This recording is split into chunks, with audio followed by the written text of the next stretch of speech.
Bonjour et bienvenue sur ma chaîne. Aujourd'hui je vais vous présenter un étui que j'ai fait pour mon ami Christophe. Donc il m'avait demandé un étui, il m'avait demandé un étui pour son couteau. Et il m'avait laissé carte blanche entre parenthèses. Donc je lui ai suggéré de faire un étui avec une platine, de façon à ce que s'il veut le porter en port horizontal, il y aura toujours moyen.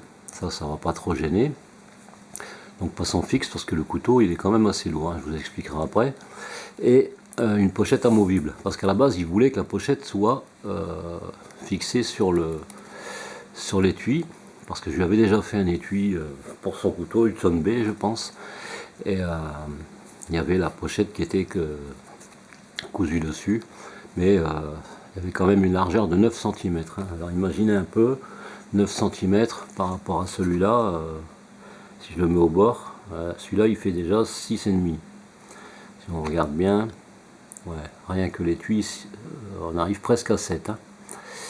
Voilà, je sais pas si on va bien le voir. Et je lui ai suggéré dans ces cas-là de faire plutôt un système amovible. Et c'est simple, hein.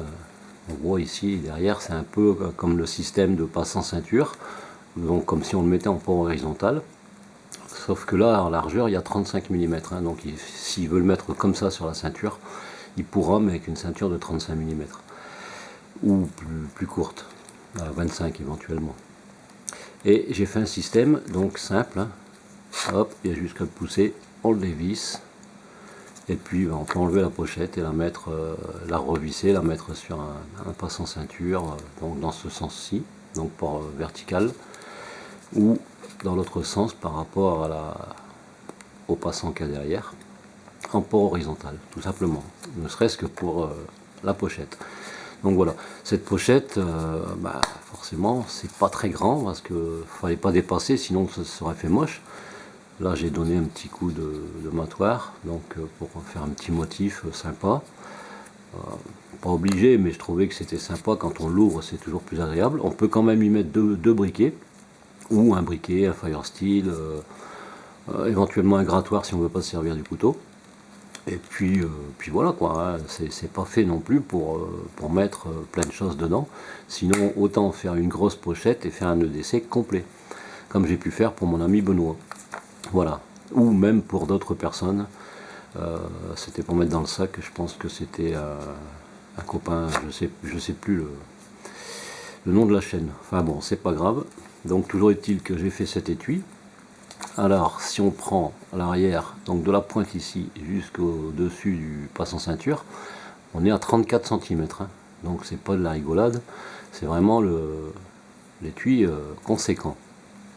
Donc double couture comme on peut voir, j'ai mis un gros rivet sur le coin parce que là j'ai arrêté la couture ici parce que à l'intérieur le martyr s'en va un peu en biais. Donc au niveau de la couture je voulais pas que ça fasse moche, donc j'ai préféré faire comme ça. Là ici pression, donc c'est tout de la même couleur. Alors je précise que pour la couture on avait parlé du orange, donc je lui ai fait un insert, un empiècement, juste pas un insert, un empiècement sur la pointe du couteau. Et donc ça a été collé bien évidemment, et c'est du cuir, tannage végétal aussi. Ce qu'il y a, c'est que c'est imitation crocodile, voilà, c'est que de l'imitation, hein. Mais en tout cas ça fait joli, plutôt que d'avoir cette couleur unie tout le long.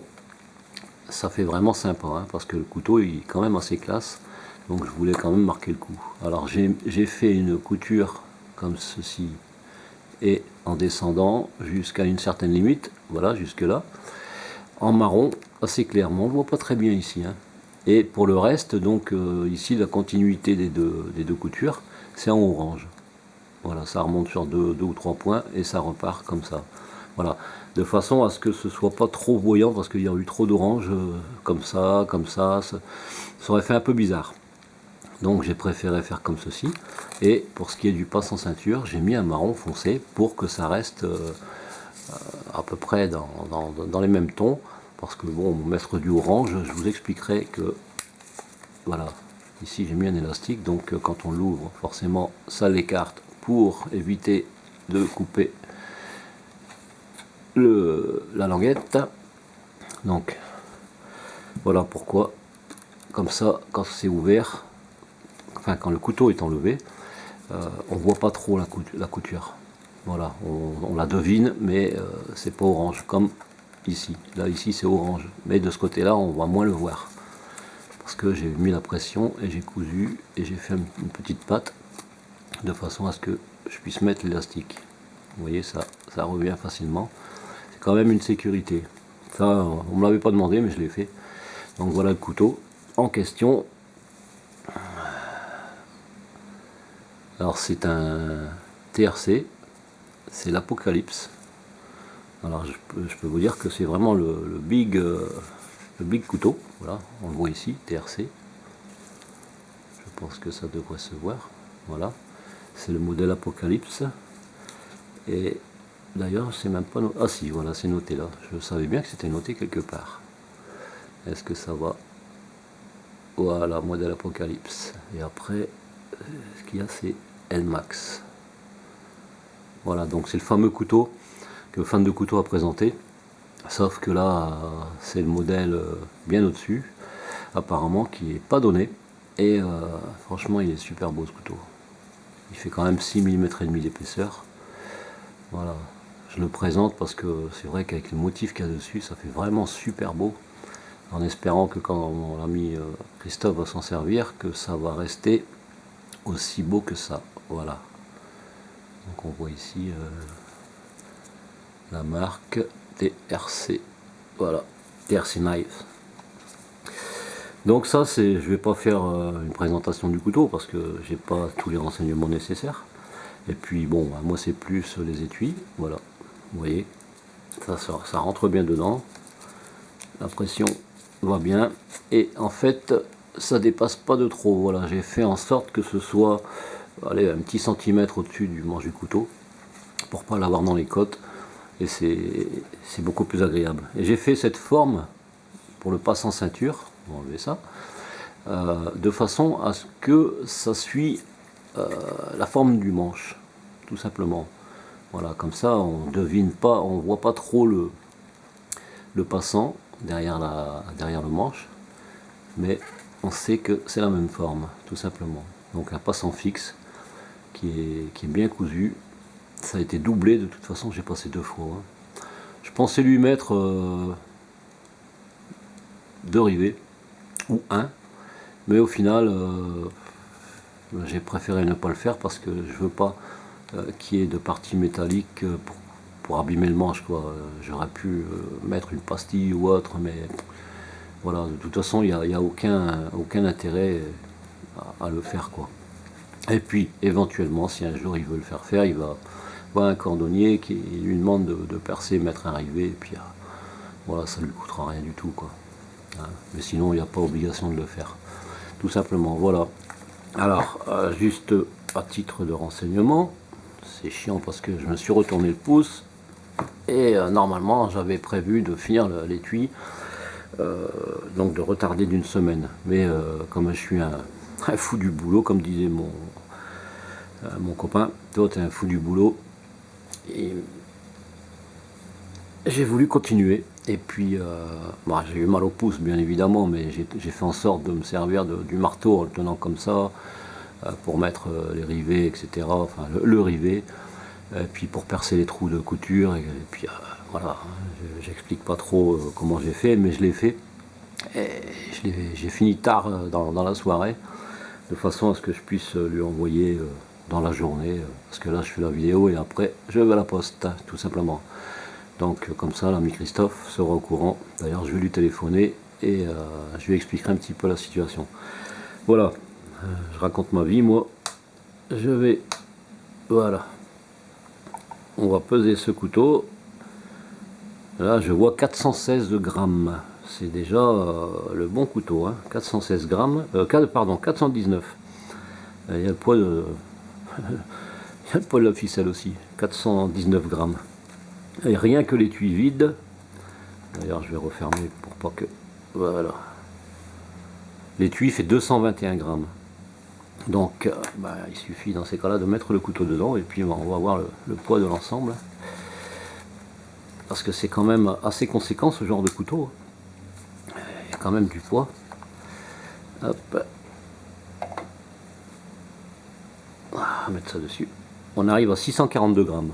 Bon, ça va, hein.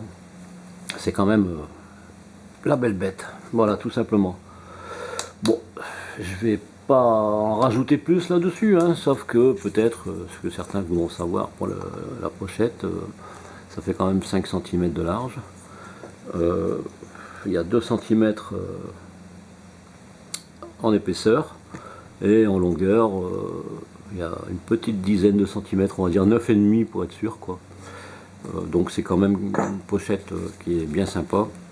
Et puis de toute façon, comme je lui ai dit, c'est mieux de pouvoir l'enlever comme ça. Il peut avoir que le couteau et cette pochette le mettre à sa ceinture, éventuellement. Donc pourquoi ne pas multiplier les possibilités plutôt que de les soustraire, hein, comme j'ai toujours l'habitude de dire avec certaines personnes dans mon entourage. Donc voilà.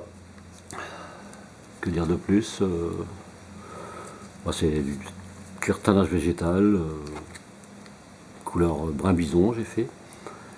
Il y a au moins 2 couches de protection dessus. C'est un vernis qui sert en même temps de fixateur de teinte, comme ceux qui connaissent s'en douteront. Et puis voilà quoi. Enfin, voilà. Moi je reviens sur l'empiècement parce que franchement c'est vrai que ça a de la gueule. J'ai pris les petits les parties avec ces petites parties, hein, parce qu'une peau de crocodile, une vraie, déjà il y a c'est assez haut quoi, hein, j'ai pas le nom en tête là, des fois j'ai trop de mémoire, ben, c'est pas grave.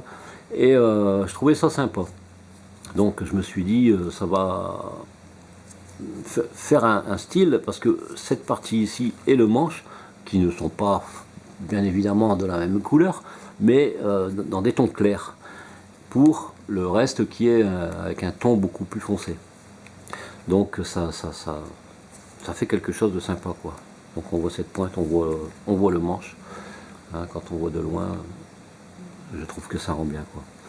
Voilà, bon, en tout cas j'espère que l'ami Christophe sera content. Je présume que oui, parce qu'il m'a laissé carte blanche, donc j'ai fait ça vraiment comme il faut. Je me suis bien démené à faire cet étui vraiment comme il faut. Voilà, je remets l'élastique en place. Et puis, qu'il durera le plus longtemps possible, parce que je sais qu'il entretient ses affaires normalement, d'après ce qu'il m'a dit. Et voilà. Donc j'aurais bien souffert sur le dernier jour à cause de mon pouce pour finir le truc, parce qu'en fait il restait pas grand chose, hein. Il restait, j'avais déjà fait saigner, il restait quelques points de couture à percer, parce que j'avais déjà percé une partie. Il restait la pression à mettre, à tout fixer, mettre la platine, et percer la platine, voilà. Puis du coup, moi je me suis dit, je vais continuer pour le peu qui reste, sinon ça va retarder d'une semaine, juste pour une malheureuse journée de boulot, quoi, même pas. Donc, allez, j'ai dit, tant qu'à faire, s'il faut souffrir un peu, c'est pas la première fois, ce sera pas la dernière, donc je me suis dit, allez, on y va, on fait ça, tout en restant... en faisant attention, tout en faisant attention au pouce, mais aussi au travail, parce que je voulais pas tout gâcher. Et au final, bon ça va, ça a été, même à part le mal au pouce, ça a été pour le reste. Et donc je suis bien content. Comme ça, je pourrais l'envoyer cette semaine, et puis il regagnera une semaine, le copain. Donc voilà. Allez Christophe, je te souhaite plein de bonnes choses avec cet étui et ce couteau, et puis régale-toi. Et puis tu me feras un petit retour éventuellement et me dire ce que tu en penses vraiment quoi. Allez, je vous laisse tous tranquilles. C'est vrai qu'en ce moment je fais pas trop de vidéos parce que j'ai pas mal d'autres choses de prévues. Et puis pour ce qui est du travail du cuir, je continue, mais juste un petit peu quoi. Juste pour pas... Non, j'allais dire pour pas perdre la main, ça je risque pas de perdre la main, mais tout simplement pour avoir toujours ce plaisir de faire des créations. D'ailleurs, j'en aurai d'autres à faire pour mes enfants, mes petits-enfants, et je vous en parlerai un peu plus tard. Sur ce, je vous souhaite plein de bonnes choses et je vous dis à très bientôt pour une prochaine vidéo. Et merci de regarder mes vidéos. Et n'hésitez pas à mettre un commentaire, ça fait toujours plaisir, ça se passe en dessous. Et puis à mettre le pouce en l'air. Hein, celui-là je peux pas, mais celui-là je peux. C'est le pouce bleu, donc ça fait toujours plaisir. Allez, à très bientôt pour une prochaine vidéo. Portez-vous bien. Allez, bye bye.